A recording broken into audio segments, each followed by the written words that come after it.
Doctor Babasaheb आंबेडकरांचा, doctor Babasaheb आंबेडकरांचा, छत्रपती शिवाजी महाराजांचा, प्रताप सुरेंद्र अमर रहे, अमर रहे, सोमवंशी सुरेंद्र अमर रहे, अमर रहे, अमर रहे। परभणी पोलिसांची दादागिरी नहीं चलेगी, नहीं चलेगी, नहीं चलेगी। परभणी की दादागिरी नहीं चलेगी, नहीं चलेगी, नहीं चलेगी। अरे परभणी येथील पोलिसांचा अधिकार असो, अरे परभणी येथील पोलिसांचा अधिकार असो, अरे पोलीस पीआई चले जाओ, अरे परभणी येथील पीआई चले जाओ, अरे पोलीस निरीक्षक चले जाओ, अरे सोमनाथ सुरेशला न्याय मिळालाच पाहिजे, अरे सोमनाथ सुरेशला न्याय मिळालाच पाहिजे।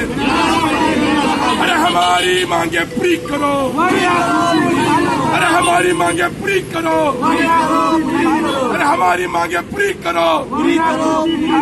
सर्वांना माझा जय भीम, जय संविधान, जय शिवराय। परभणी येथे जी घटना घडलेली आहे ती अत्यंत निंदनीय अशी घटना घडलेली आहे।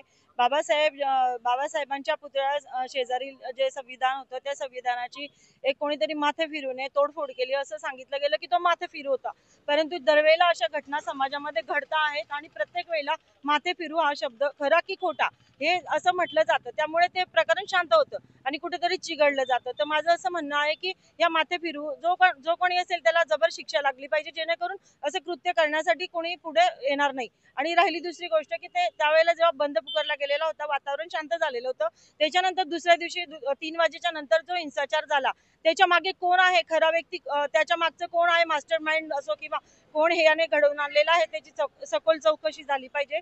सोमनाथ सूर्यवंशी सारख्या निरपराध व्यक्तीचा जो मुलगा कॉलेज शिक्षण घेत होता, कायद्याचं शिक्षण घेत होता, त्या व्यक्तीने फक्त वंचित बहुजन आघाडीमध्ये कार्यरत असा व्यक्ती होता, परंतु त्याने कुठलंही तिथे फक्त एक फोटो शूटिंग घेत असताना त्याला पोलिसांनी अटक केलं आणि त्याच्यानंतर त्याचा मृत्यू झाला असं दाखल केलं। बरं झालं ते सर्व आंबेडकरी जनता पेटून उठली आणि न्यायासाठी सोमनाथ सूर्यवंशी सारखे कितीतरी निरपराध बळी जात आहेत, कोणीतरी आवाज उचलला म्हणून ते न्यायासाठी औरंगाबादला ते त्याचे शवविच्छेदन करण्याची मागणी केली गेली आणि त्यानंतर जी बाब समोर आली ती अत्यंत घृणास्पद आणि अत्यंत निंदनीय आहे। याच्यावर जे दोषी असतील त्यांच्यावरती कार्यवाही झाली पाहिजे आणि जे सत्य आहे ते समोर आलं पाहिजे।